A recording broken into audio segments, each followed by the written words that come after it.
Assalamualaikum warahmatullahi wabarakatuh. Halo everyone, welcome back to my YouTube channel. Oke, pada kali ini aku akan mempersembahkan sebuah video mengenai salah satu teknik konseling. Nah, ada begitu banyak sebuah teknik ketika kita akan melakukan konseling. Di sini saya akan mempersembahkan sebuah teknik konseling, yaitu teknik psikoanalisis. Nah, teknik psikoanalisis ini dicetuskan oleh Sigmund Freud yang dijuluki sebagai bapak psikoanalisis karena beliau yang mencetuskannya ya teman-teman. Sigmund Freud ini dilahirkan di Moravia pada tanggal 6 Mei 1856.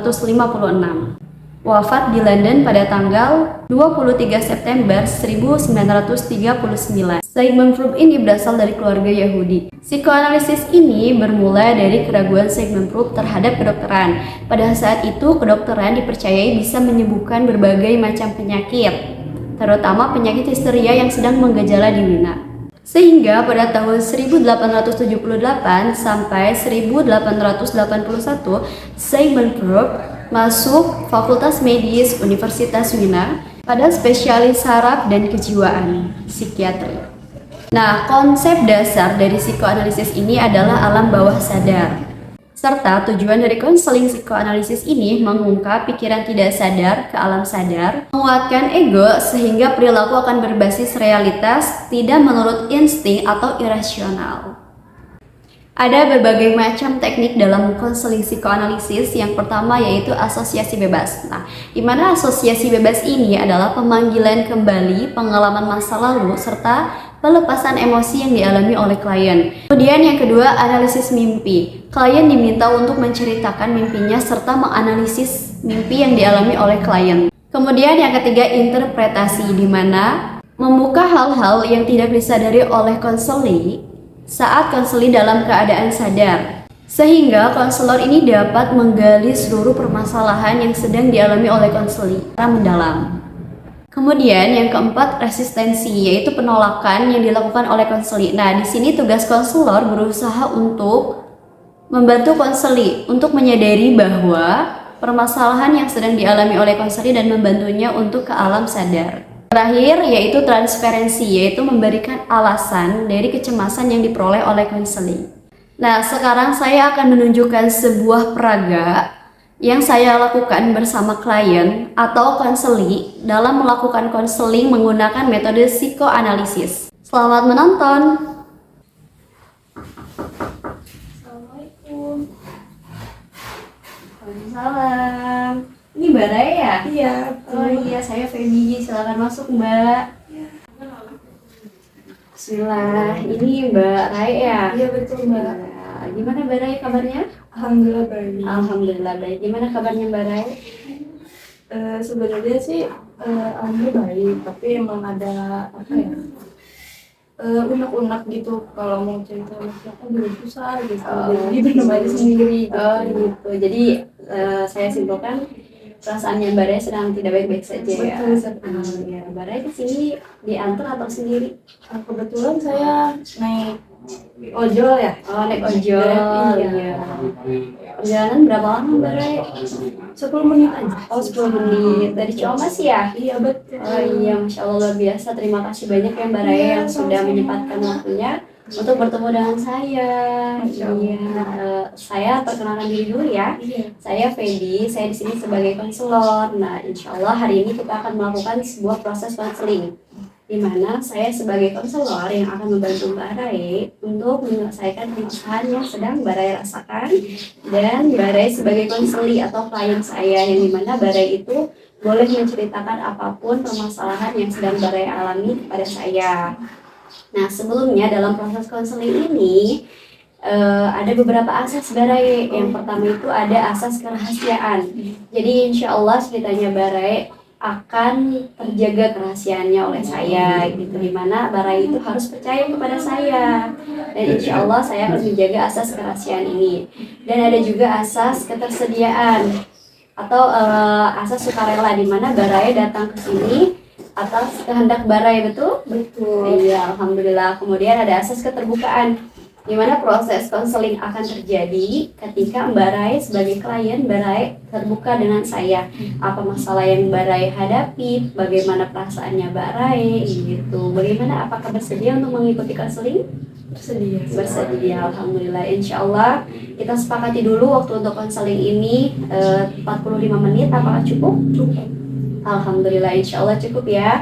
Jika nanti masih ada hal yang belum terselesaikan, insya Allah nanti kita buat jadwal ulang ya, Mbak Rai. Baik. Oke, nah sekarang Mbak Rai boleh menceritakan kepada saya tentang permasalahan yang Mbak Rai alami, tentang perasaannya Mbak Rai. Jadi pada tanggal 2 Agustus 2021 tuh saya lagi sekolah. Di situ saya kebetulan pas di BKK baru mau lulus. Nah, jadi pagi papa saya masih nawarin makan untuk berangkat sekolah. Nah, di situ tuh kakak saya mimpi rumahnya kok banyak orang, terus tiba-tiba kedatangan ular katanya gitu. Namanya di siang hari gitu. Terus kata mama jangan dipercaya katanya gitu. Itu mah cuma bunga tidur aja kok. Nah, terus beberapa hari sebelum meninggal tuh emang kita tuh manja banget sama mama dia.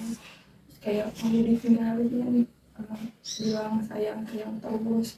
Terus sebelum ajalnya menjemput, bapak saya bilang nanti kalau bapak nggak ada, tolong urus ya tanamannya gitu. Terus aku marah, terus kok bapak bilang gitu kan.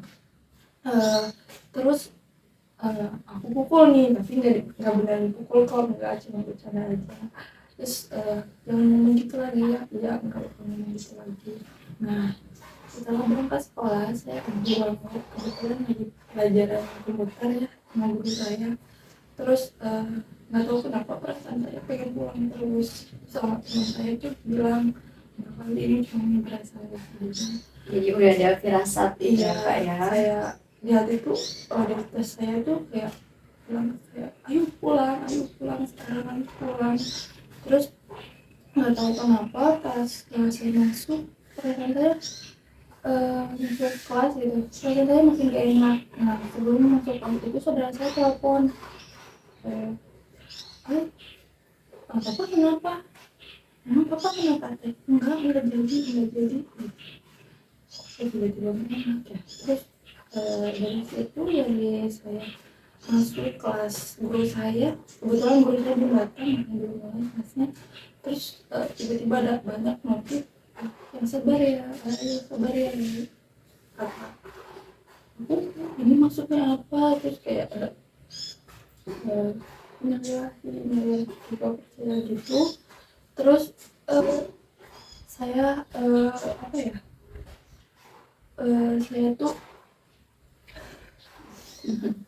saya tuh langsung kayak ini bohongan kan Pri, Masih belum menyadari itu ya, masih denial gitu dengan situasi itu. Iya beneran.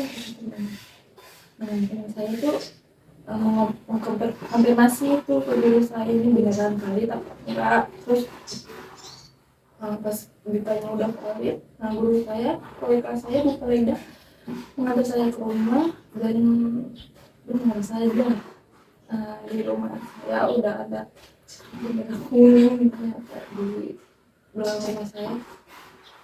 Lari kencang-kencangnya, saya lari bilang papa ini nggak mungkin kan, bohong gitu. Sebelum meninggal tuh bapak saya emang mukanya emang udah kayak kuning gitu, tapi berseri gitu. Mama saya juga bilang. Terus papa saya juga sempat beliin saya baju baru yang dipakai ya, pengen dipakai dan saya pakai. Kebetulan di situ saya lagi covid ya Mbak, lagi covid. Iya, waktu itu sedang merajalela banget ya.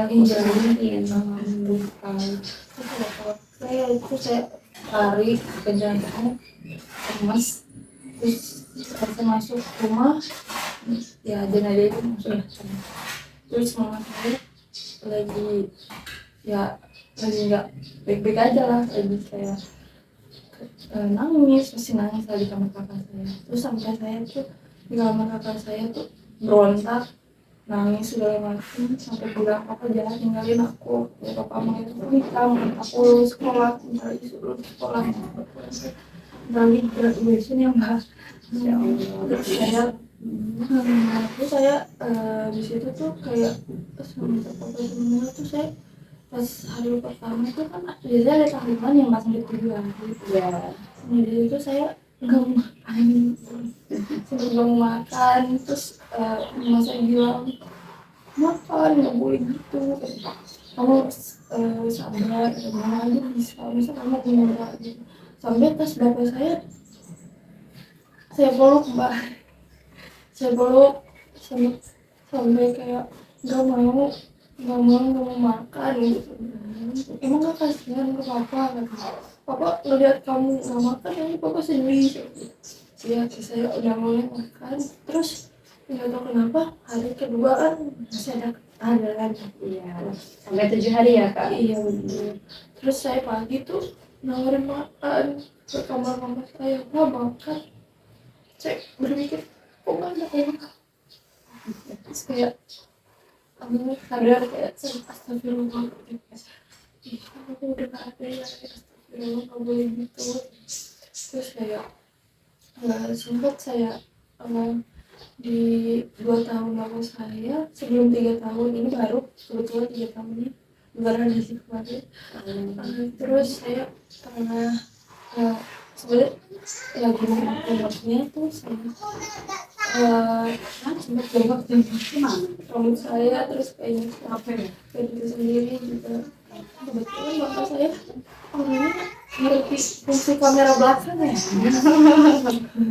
suka ngevideoin tapi sayanya nggak mau ngefotoin padahal ya tinggal diem aja di foto video nggak mau saya misalnya sekarang tuh lupa saya nggak mau gitu dengan kamera lucu ya sebenarnya makanya kalau misalnya di Instagram tuh di Reels tuh suka ada tuh anak sama bapaknya suka di videoin diem saya nangis aja tuh Karena keingat iya betul kejadian saat itu ya mbak. iya betul terus saya tuh nggak punya trauma ambulan ya mbak jadi setiap lihat ambulan tuh nggak tahu kenapa pengen teriak bilang kayak kalau waktu itu tuh nah ada kejadian nih saya ceritanya lagi mau jalan ya sama kakak saya di motor nah di situ tuh di kebun raya ya kebetulan di situ kan ada lampu merah ya mbak Iya ada lampu merah. nah di situ ada ambulan tuh sampai saya bilang sampai kayak gini nih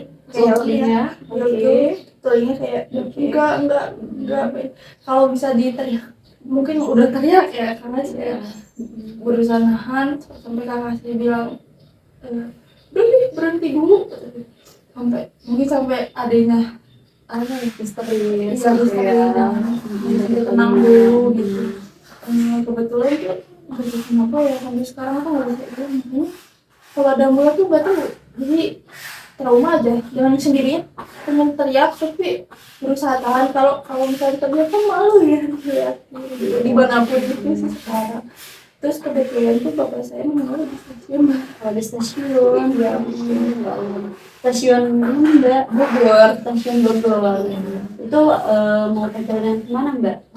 Kerja kebetulan nah gitu kan sekarang alat lain canggih ya mbak Iya. jadi di kartunya tuh ditempelin gitu di teknologinya di situ jatuh di situ Jadi pas tanggal kartu buat masuk itu jatuh. betul sekali terus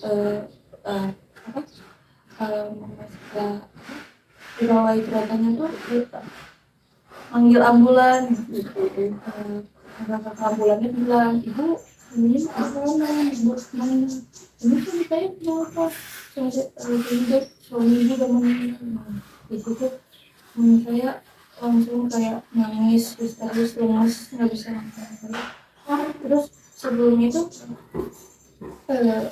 ya ambulannya bilang pak ada istrinya bangun aku udah bangun kebetulan emang udah pada dingin terus emang beliau tuh selalu berdoa ya sama Allah kalau yang meninggal dia duluan karena kalau mama aku duluan nanti aku sama siapa kalau masih aku jadi nggak ada yang ngurusin terus kalau liburan sama Allah, selalu ingat sama Allah, kalau meninggal kalau gampang aja gitu, maksudnya nggak dipikir-pikir, nggak dipikir dulu, nggak dipikir dirawat dulu, nggak mau dia. Jadi doa itu doa beliau tuh emang bener-bener diijabah, itu bener-bener diijabah sama Allah gitu, bener-bener nggak ngerepotin. Tapi di satu sisi kan satu keluarga tuh shock banget gitu. Kan bapak saya kan tipe orang yang nggak bisa diam ya mbak. Jadi kalau libur pun di rumah tuh ngapain aja. Jadi kalau diam itu bukan diri dia gitu, dia harus gerak gitu. Makanya dia bilang apa mau pergi ke mana sih, soalnya dia bilang aku sekolah, dia sekolah. Karena lumayan gede tuh katanya, bener-bener beda tuh sama Allah, bener-bener sebelum wafatnya tuh memang kerja terus. Nggak tahu kenapa tuh tante tuh sebelum bapak saya meninggal tuh bapak saya diam di sofa, diam aja, nggak mau ngomong sama sekali sama saya tuh. Ngomongnya udah jarang, kayak emang saya udah ngerti sih, kayak udah mau pergi. Tapi Mbak juga di sini menyadari gitu bahwa dengan tanda-tanda ayah Mbak seperti dia saja gitu, Mbak udah menyadari bahwa ada sesuatu hal yang nggak baik-baik aja dengan ayah Mbak. Tuh. Jadi kejadian ketika bapaknya Mbak Rai ini wafat, keluarga rumah itu nggak ada yang menghubungi Mbak Rai ataupun sekedar membuat status gitu, karena khawatirnya iya Mbak Rai tuh nggak fokus di sekolah mengikuti KBM gitu ya Mbak ya. Nah tapi di sisi lain tuh saya kayak lebih kayak sekarang pun ya udah 3 tahun dia pulang, saya merasa kayak sebenarnya kalau aku bisa cerita semuanya, tapi di sisi lain tuh saya ingin cerita ke orang lain juga. Nah kebetulan ya kalau saya udah nggak kuat, saya udah nggak kuat dipendam, saya cerita sama mama saya, jadi sedikit lega, jadi nggak terlalu apa ya sebenarnya terlalu tuh dipendam iya. rasanya. Terus sebenarnya sih kayak orang kita apa ya rindu nih, tapi orang itu nggak ada, udah nggak ada gitu, jadi kayak sesak di dada gitu, susah diungkapin. Terus nggak tahu kenapa waktu kebetulan masih ya waktu sebelum 3 tahun, belum tanggal 3 tahun saya nangis di kamar. Sama mama bilang kenapa, enggak lagi kumat, saya bilang lagi kumat. Lagi kumat ini ketika Mbak Rai merindukan sosok ayah Mbak Rai. Betul sekali gitu, kayak ibaratnya kayak orang gila lah, nggak tahu, udah jadi kayak hilang arah gitu, kayak Masih belum menerima gitu iya, dengan betul. keadaan Mbak Rai saat ini gitu. Bener-bener kalau misalnya saya lagi kangen banget sama ibu saya, tapi bukannya berusaha nggak nerima Pasti selalu ada perasaan di mana Mbak Rai gitu. kangen dengan sosok ayah Mbak Rai. Untuk saat ini sih saya lagi fokus untuk perbaiki diri saya. Perbaiki diri. Nah, jadi Mbak Rai ini setelah kehilangan ayah Mbak Rai gitu, yang dimana itu bukan hal yang diinginkan oleh semua orang. Betul, gitu ya. Kehilangan itu memang sangat menyakitkan gitu ya Mbak Rai, apalagi kita kehilangan ini tuh pelindung. Iya, sosok pelindung ayah gitu, dan kehilangannya tuh bukan sekedar beda rumah kan, Iya. negara gitu, tapi ini adalah benar-benar beda alam gitu. Mbak Rai di dunia gitu, beliau ada di akhirat gitu, dan itu tuh emang saya mengerti, saya memahami perasaan Mbak Rai, itu bukan suatu hal yang mudah untuk diterima. Jadi wajar ketika Mbak Rai masih teringat ayah Mbak Rai, ketika Mbak Rai masih menginginkan adanya sosok ayah sebagai pelindung, sebagai pendengarnya Mbak Rai gitu. Insya Allah luar biasa. Nah sekarang bagaimana perasaannya Mbak Rai gitu setelah lumayan 3 tahun ya lamanya gitu, masih mulai mencoba menerima keadaan ini, perasaannya masih sesak atau bagaimana? Masih sebenarnya kayak berusaha ikhlas, cuman ikhlas tuh kan susah ya mbak. Iya, nggak cuman kayak ngomong aja ikhlas. Iya. Ikhlasnya tuh wajar kali ya mbak, udah kepikiran, ini baru kepikiran aja sih, nggak tahu ya video Pikiran nikah ada sebenarnya, terus kayak tapi lebih kayak nikah tuh katanya kan bukan hal yang mudah ya Mbak Rai. katanya gitu, lebih kayak ini sih pengen punya pelindung aja. punya pelindung karena Dengan Bara itu udah kehilangan sosok pelindung, walaupun sekarang masih ada mama sebagai pelindung, terus masih ada kakak sebagai pelindung ya. Kalau sama mama sama kakak tinggal satu rumah. Iya. Iya, alhamdulillah ya Mbak Raya ya. Nah sekarang bagaimana perasaan Mbak Raya gitu? Tadi kan Mbak Raya sempat cerita kalau Mbak Raya itu ada trauma ketika mendengar mobil ambulan gitu. Betul. Sekarang bagaimana perasaan Mbak Raya kalau mendengar mobil ambulan gitu? Ya masih sama gitu, susah dihilangin. Sebenarnya mau dihilangin gitu biar nggak trauma lagi kan, yang tadinya nggak trauma jadi Trauma gitu karena kejadian flashback gitu itu kan. ya, masih keingat.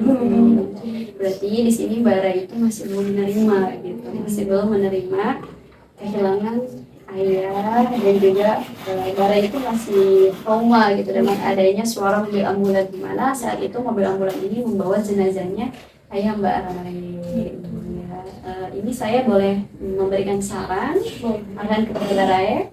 Nah di sini saya hanya memberikan saran arahan aja ya, untuk keputusannya itu Mbak Rai yang menentukan ya, karena balik lagi hanya Mbak Rai yang mengerti tentang diri Mbak Rai.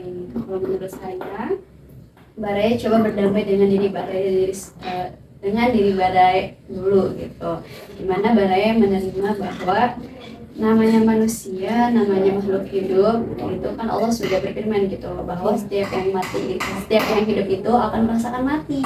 Jadi saat ini keadaan Barai kehilangan sosok ayah gitu. Wajar ketika Barai mengingat ayah Barai. Kalau saran saya, ketika Barai rindu dengan sosok pelindung seperti ayah gitu, Mbak Rai coba untuk mengirimkan doa seperti itu, atau mengingat hal yang menyenangkan bersama ayah Mbak Rai. Nah, khawatirnya ketika Mbak Rai terlalu fokus merindukan sosok ayah Mbak Rai, terus kemudian Mbak Rai juga secara maksudnya nangis sampai sebab gitu kan. Alangkah baiknya Mbak Raya mendoakan ayahnya Mbak Raya gitu, dan berusaha untuk menerima, walaupun betul kata Mbak Raya tadi ya, menerima itu nggak mudah, ikhlas itu nggak mudah gitu, tapi cobalah untuk menyadari bahwa namanya takdir nggak ada yang bisa diubah gitu, apalagi ini kematian ya, ini nggak bisa diubah walaupun ada takdir yang bisa diubah gitu. Nah sekarang mencoba untuk menerima diri Mbak Rai, menyadari dengan keadaan Mbak Rai saat ini, dan lebih menghargai, menyayangi, dan fokus dengan yang masih ada seperti mama, kakak, dan keluarga yang lainnya gitu. Nah untuk trauma dengan ambulans memang gitu ya, bukan hal yang mudah juga untuk menghilangkan trauma ya Mbak Rai ya. Betul sekali, apalagi kalau misalkan nggak lagi jalan nih di rumah ada suara ambulans tuh langsung keinget juga gitu ya. Susah sebenarnya, yang tadinya nggak kenapa-napa gitu, fine-fine aja, maksudnya ya udah lewat aja itu ambulans, jadi sekarang kayak takut gitu gitu ya. kayak Iya, sebenarnya yang bikin Mbak Raya takut itu selain karena mobil ambulan ini membawa jenazah ayah Mbak Raya itu apa? sebenarnya tuh apa ya, walaupun saya nggak ngerasain gitu ya, apa yang mau saya rasain maksudnya membawa ambulans, nggak tahu tiba-tiba takut aja gitu. Sampai teman aku pun ada gitu yang trauma sama ambulans sama kayak aku. Iya, kalau saya boleh sarankan, Mbak Raya coba untuk mengubah pola pikirnya Mbak Raya mengenai mobil ambulan itu. Memang mobil ambulan itu bagi beberapa orang termasuk Mbak Raya ini sangat mengerikan. Iya, karena kejadian yang sangat menyakitkan gitu ya. Tapi perlu kita sadari bahwa kita rubah mindset kita ke arah positif. Oh, alhamdulillah ada mobil ambulan yang saat itu menolong ayah saya, mengantarkan ayah saya gitu.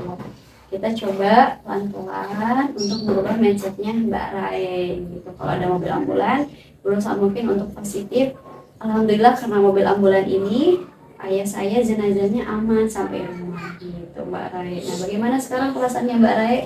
Alhamdulillah ya Mbak, Setelah bercerita, tenang sekali jadi sekarang. alhamdulillah udah tenang, alhamdulillah. Jadi kayak apa ya, bebannya hilang gitu, bebannya hilang. Saya tuh ya itu ya, saya mau cerita sama siapa pun, mau sama mama juga, udah mama ada pikiran lain ya, saya pendem aja udah gitu. Ya pasti bukan cuma Bare ya yang merasakan kehilangan sosok ayah, pasti mama juga kehilangan sosok suaminya, begitu juga kakaknya Bare kehilangan sosok ayah seperti Bare gitu. Menyadari bahwa Setiap orang memiliki luka yang mereka simpan. Alhamdulillah ya Mbak Raya, perasaan Mbak Raya setelah konseling dengan saya untuk hari ini sudah plong, sudah lebih baik dari sebelumnya. Alhamdulillah. Nah, bagaimana Mbak Raya, masih ada yang mau diceritakan? Kayaknya sudah cukup ya, tapi kesimpulan yang saya ambil gitu ya dari cerita saya, jadi perjalanan saya menuju 20 tahun yang nggak mudah banget, dan saya lebih berat banget gitu.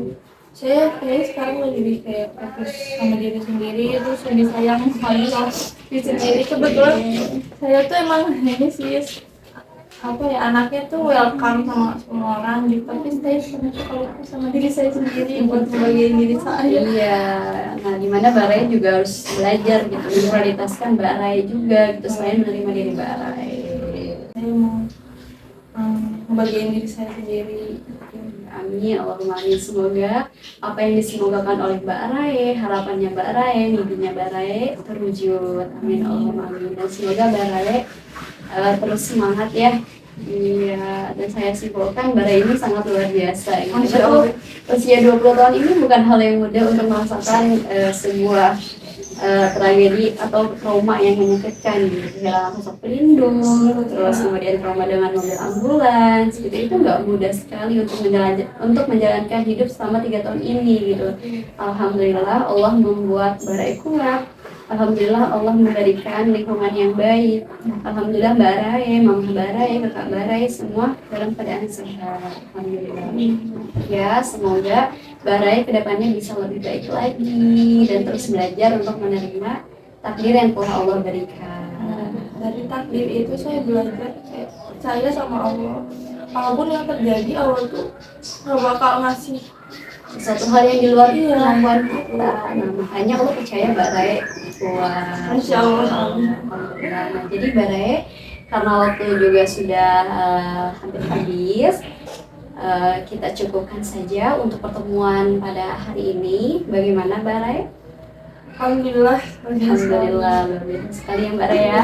Saya ucapkan terima kasih banyak kepada Mbak Rae yang telah percaya kepada saya menceritakan semua permasalahan Mbak Rae, apa yang dirasakan oleh Mbak Rae. Semoga pertemuan kita hari ini bisa menjadikan Mbak Rae menjadi pribadi yang lebih baik lagi. Amin, Allahumma amin. Terus semangat Mbak Rae. Terima kasih.